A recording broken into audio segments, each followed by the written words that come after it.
Hola a todos, bienvenidos a esta nueva emisión de Contratapas Podcast.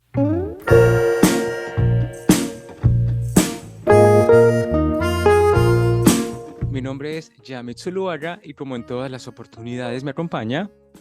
Florencia Puddington, hola Jam, ¿cómo estás? Hola Flor, ¿qué tal va todo? Acá continuando con la lectura en este últimos 2 meses del año. Sí, no, se nos Increíble. acaba el año, un año lleno de muchas novelas. Hace como 5 venimos leyendo a este ritmo y ya se pone cada vez más interesante, ¿no? Uno como que no percibe, no registra tanto el paso del tiempo.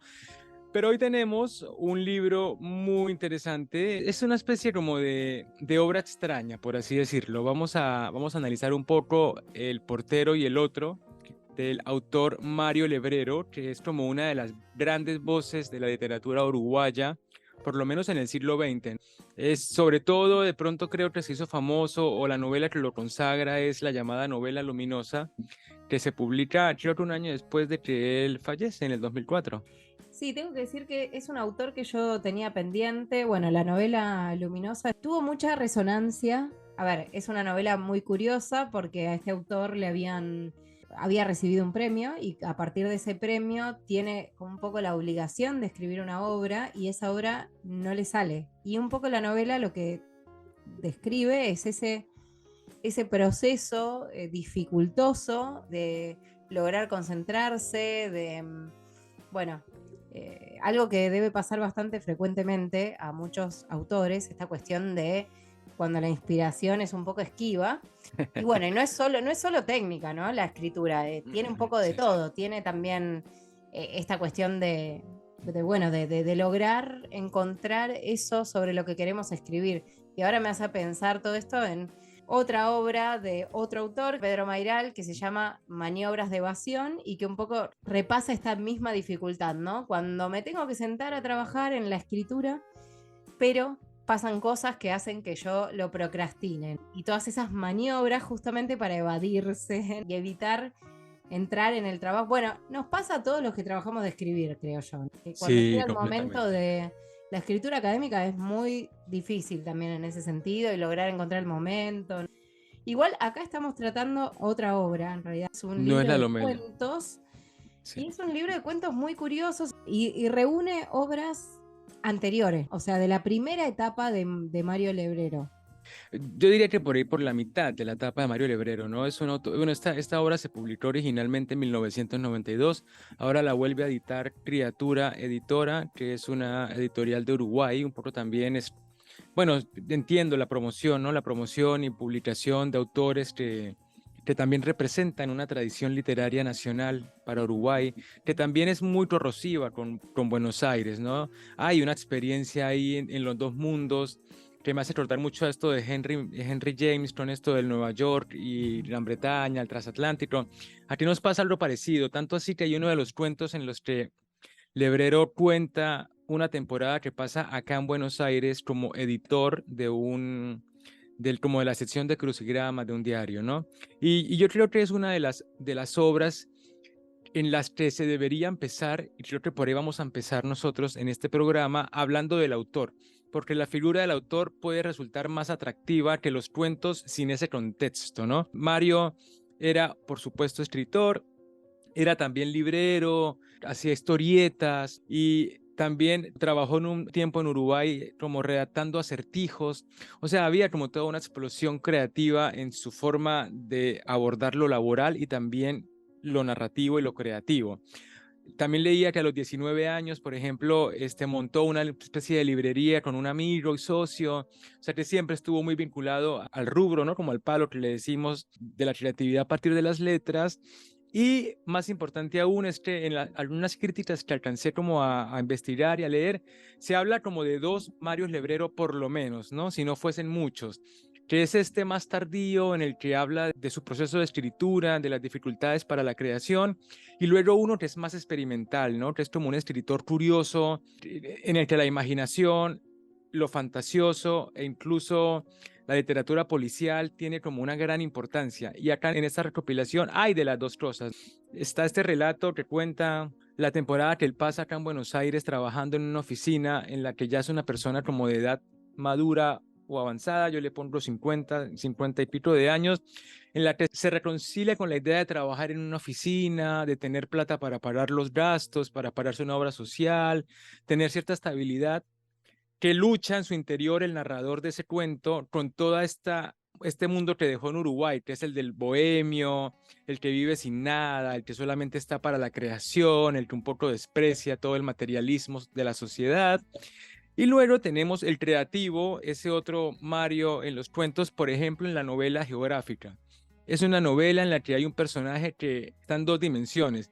Habla un poco de las figuras literarias, de las figuras geométricas, de las líneas. Es un personaje, es un cuento muy extrañísimo que tiene sentido cuando uno va avanzando, ¿no? Es un personaje como si fuera un sueño perdido en líneas de dos dimensiones, hasta que el cuento adquiere una tercera dimensión, que es específicamente un juego con la escritura, o sea, con la forma, ¿no? Con la capacidad de generar un mundo a partir de las letras que tenga sentido en cuanto a universo más allá de la trama. Y eso es como un poco de lo más interesante que se puede encontrar acá, que pueden ser cuentos muy rarísimos, que de hecho puedan resultar desafiantes o de entrada inentendibles, pero que componen esa búsqueda del escritor comprometido con el lenguaje, ¿no? Bueno, coincide en todo. Por ahí un pequeño apunte. Él empezó publicando en una revista argentina.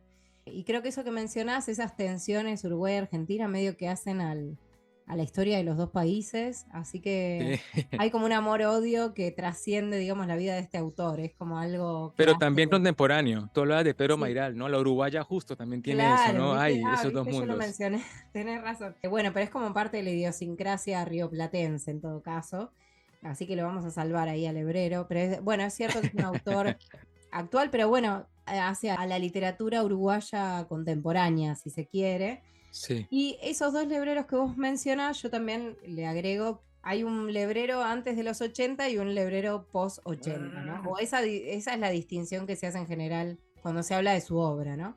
Y Sí. está bueno pensarlo para los lectores que todavía no conozcan su obra y que se interesen o hayan escuchado y quieran curiosear un poco, porque te da una pauta de qué tipo de lebrero te interesa más. Tenés Sí. el lebrero extravagante, bueno, busca las obras previas a los 80. El lebrero autorreferencial, muy apoyado en la biografía, más realista, más enfocado en bueno, en la interpretación de la realidad.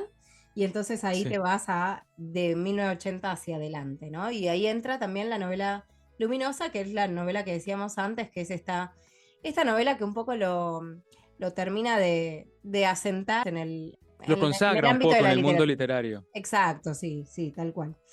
A mí, Sí, sí. bueno, en relación a los cuentos, acá lo que prevalece es ese otro lebrero, es el lebrero como estrafalario, un poco delirante, y son cuentos que desconciertan.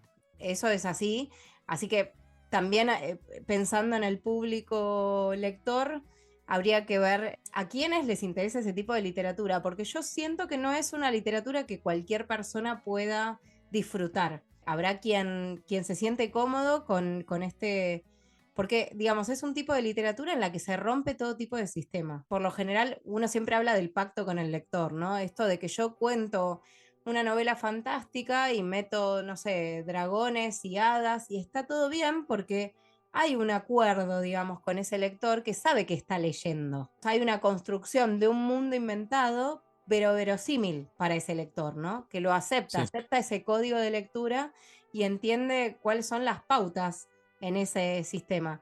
Ahora, lo que propone el hebrero acá con estos cuentos, con la mayoría, no voy a decir con todos, pues es verdad que hay algunos que se escapan un poco de esta pauta o de esta regla, es justamente entrar de distintas maneras, pero siempre proponiendo un desafío al realismo. Entonces tenemos algunas historias que arrancan dentro de algo similar al verosímil y que de repente en algún momento se rompe esa pared y Sí. empieza a divagarse, ¿no? O cuentos al revés, como el que vos mencionás, el cuento geométrico, ¿era? La novela geométrica. La novela Sí. geométrica, son muchos capítulos, o sea, es un cuento separado en distintos capítulos, en el que está pasando algo totalmente delirante, podríamos pensar onírico, ¿no? Un personaje que está Me hacía acordar un poco la película El Cubo, ¿no? Estos personajes atrapados en un cubo que no saben cómo Sí, salir y van buscando salidas. Bueno, esto pareciera algo similar, ¿no? Una persona como atrapada en una figura geométrica que está buscando en esas líneas, que además son biplanas, formas de escaparle a esa estructura. Bueno, y cuando termina, se sale de ese esquema y va a un bar, creo, ¿no? O bueno, pero claro, se reencuentra digamos, con el personaje que al principio se propone como la relación verosímil entre la trama y no y la narración. claro. Claro, tiene eso, pero en el medio fue todo un delirio. Un divague, exacto, pero y hay una vuelta a, entre comillas, lo real al final. O sea, lo que vemos es un esquema así que se repite en los cuentos, que se repite es un poco injusto porque en realidad la verdad que lo que son muy diferentes las narraciones una de otra y además la propuesta es muy original. En ese sentido, rescatamos que la imaginación del hebrero es muy frondosa, ¿no? Llega a lugares que uno no sospecharía y sobre todo nosotros que estamos muy inmersos hoy en la actualidad en estas lecturas más autorreferenciales, más propuestas existenciales Sí. de pensar en el yo, en Hoy las hay como una problemas. búsqueda por el realismo, ¿no? Hoy hay como un Sí, realismo psico- modernoso en el que la experiencia psicologista, yo diría también, personalísima, ¿no? claro. Como muy indagando en los problemas de identidad o en los problemas de nada, de la realidad del siglo XXI, qué sé yo. Y Sí de es. repente acá tenemos algo completamente salido de, no sé, de cualquier lado. Sí. Diría que realmente por momentos surrealista, no, propuestas muy originales. Y yo también pensaba que los cuentos pueden diferenciarse entre, hay algunos que tienen una propuesta mucho más mental, personajes razonando. Me refiero, por ejemplo, El Inspector, que es el segundo cuento, que es un cuento en el Sí. que el narrador está siendo indagado por un inspector policial, sospechado por un crimen que él no sabe bien cuál es, pero que de todos modos tiene miedo, ¿no? Y ahí en realidad lo que tenemos es el devenir mental, los razonamientos que va teniendo esta persona que está siendo indagada y que no sabe hacia dónde va esas preguntas que les están haciendo, lo están culpando de algo. Él se siente culpable, pero no por haber cometido un crimen tal como lo que Claro. Él es aparentemente le... inocente, Claro, es pero se ve inocente. encerrado por el ambiente, ¿no? Y a la vez está la cosa de quién es inocente, ¿no? O sea, nadie es Sí. inocente. Podríamos todos quedar acorralados.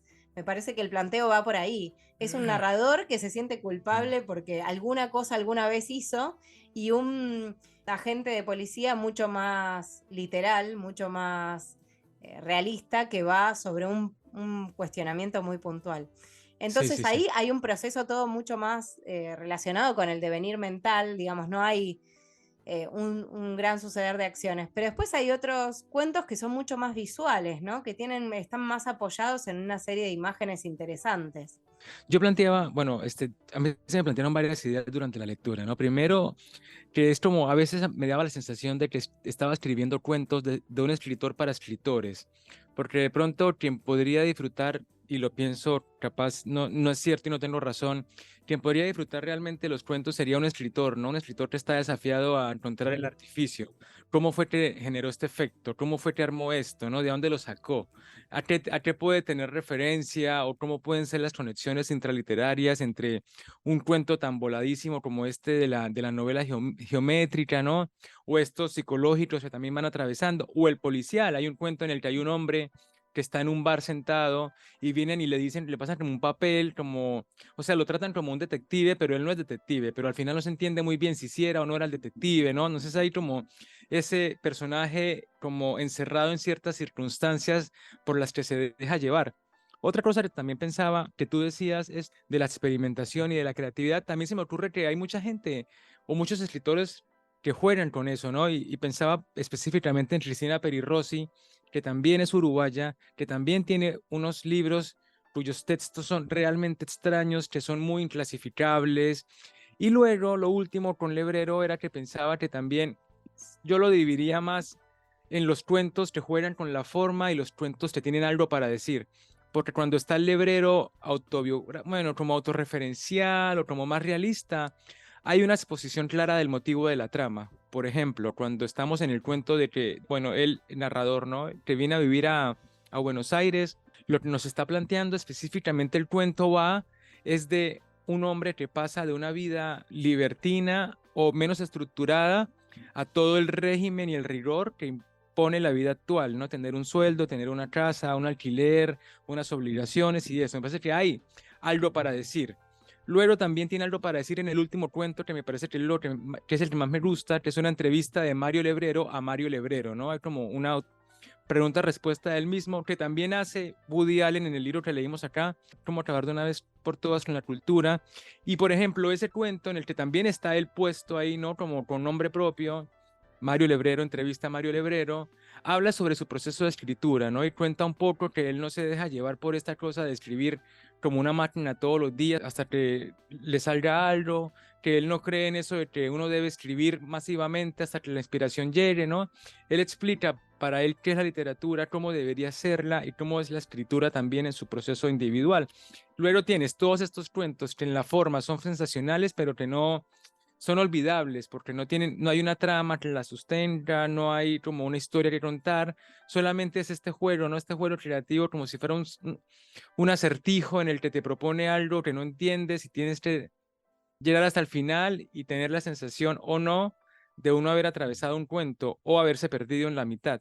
Unos de estos cuentos que tienen un poco una base, volviendo a esto que decías antes de que le pueden interesar a futuros escritores o a quienes estén interesados por la estructura de los cuentos. Yo lo sentí un poco herencia de Borges de ficciones, viste que el libro Ficciones, para muchos autores o mucha crítica, plantean que en esos cuentos hay lo que la crítica llama fictions, ¿no? Que son como historias que son atractivas por la historia en sí y además alguna reflexión acerca de la literatura, qué Mm. sé yo, acerca del realismo, por ejemplo, que Borges era muy crítico, o a las referencias a los policiales y demás. Entonces, yo sentí que había algo de eso, tal vez no tan armado, no tan estructurado, pero sí aparecen ciertos planteos que remiten un poco a reflexiones acerca de cómo se escribe, además de contar una historia, ¿no? Lo que pasa es Sí. que él lo arma adentro de este esquema en el que plantea una situación estrafalaria y después dice, bueno, todo esto que te inventé en realidad es ficción, ¿no? O sea, por ejemplo, en el cuento Sistemas, hacia el final del libro, y dice acá que es del año 68, termina el cuento en el que está hablando, bueno, también un cuento bastante delirante, en el que hay una serie de personas de traje, no sé, una situación medio inquietante. Y dice, descubro que no tengo ganas de seguir desarrollando esta narración. Aunque existen infinidad de variantes posibles, algunas muy atractivas, en verdad podría continuarse indefinidamente. Pero en este no tener ganas hay algo más que una abulia, hay tal vez algo de temor.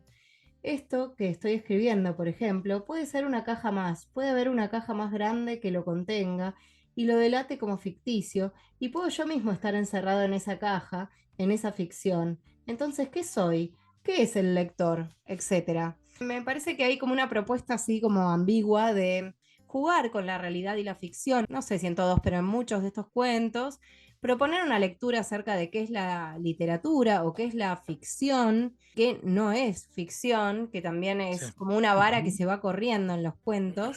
Bueno, y hay muchos que andan sobre eso, ¿no? Cuando trabaja sobre el género policial, pero también un poco desarma el género, ¿no? Hay como un juego, no solo sobre contar una historia y contar una historia delirante, sino también darle una vuelta a la literatura, ¿no? Y Sí. también reflexionar sobre ese espacio, sobre qué es la literatura.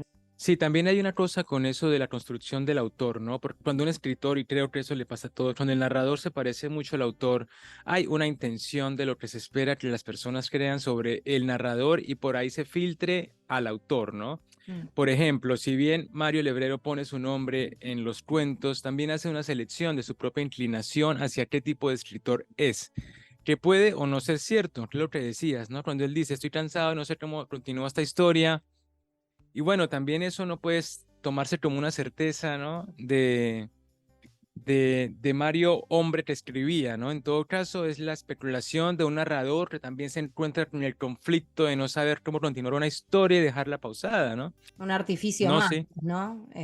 Es correcto, exacto, a eso me refiero, porque también puede existir el autor, ¿no? Que lo que quiera formar desde su literatura es la idea de la rigurosidad, de que se levanta a las 5 de la mañana y escribe hasta las 9, como lo hacía, creo que Carlos Fuentes, el mexicano, ¿no? Que decía que su rutina en Londres era levantarse, escribía desde las 6 de la mañana hasta las 10 de la mañana, luego almorzaba, salía a pasear con la esposa, en la noche leía de no sé cuánto a no sé cuánto, ¿no? Esa estructura más fija y que, por ejemplo, él decía que lo que le odiaba de volver a México era tener que asistir a estos llamados desayunos diplomáticos, ¿no? Porque allá en México todo se desayuna y él no podía escribir en esas horas. Entonces, siempre podía volver a escribir cuando regresaba a Londres. Entonces, también cuando un autor habla de cómo escribe, está armando una idea de personaje en cualquier formato, no solamente en cuentos de ficción, también en autobiografías y en libros sobre cómo escribir y en entrevistas y demás, ¿no?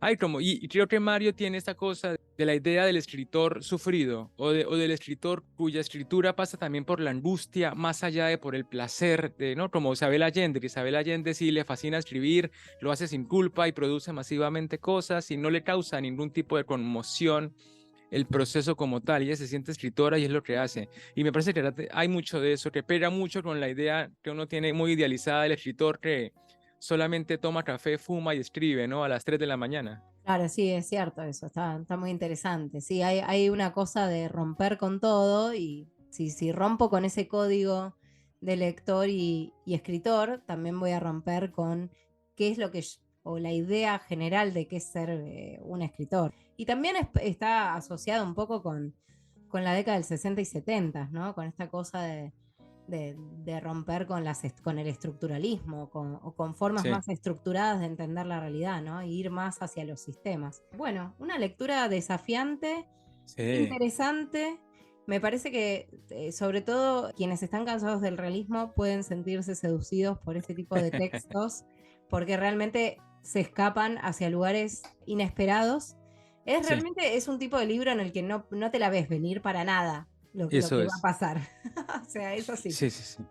Sí, es desafiante leerlo y también siempre es muy interesante encontrar otro tipo de literaturas en los que la trama no impere, ¿no? Y hoy, por ejemplo, sobre todo acá me parece, ¿no? En el Cono Sur, en donde los cuentos son como el formato ideal, ¿no? Para comenzar a escribir, para seguir escribiendo, qué sé yo. Es una cosa que nos puede abrir posibilidades para experimentarlo en la propia escritura y tratar de expandir los límites de la imaginación, porque si algo tiene el hebrero es imaginación.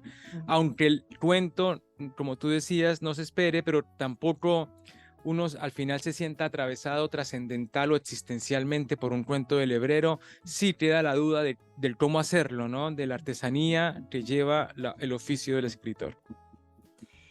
Sí, yo por ahí lo que diría para cerrar la última observación es que tiene que ver con esto de romper los límites de lo real o de romper el verosímil, digamos, cruzar todo el tiempo esa frontera, que también en ese sentido está el uso del lenguaje. Hay algunos cuentos en los que por ahí se exagera la búsqueda de la precisión para decir algo. Por ejemplo, eso pasa, bueno, un poco ya lo contamos en el cuento en el que está esta indagatoria policial y él no encuentra la manera de expresar que se siente culpable, pero que no es exactamente por lo que lo acusan. Y bueno, y en ese sentido también hay otro cuento en el que, digamos, hay un narrador que no encuentra la forma de decir lo que quiere decir con la precisión que requeriría, ¿no?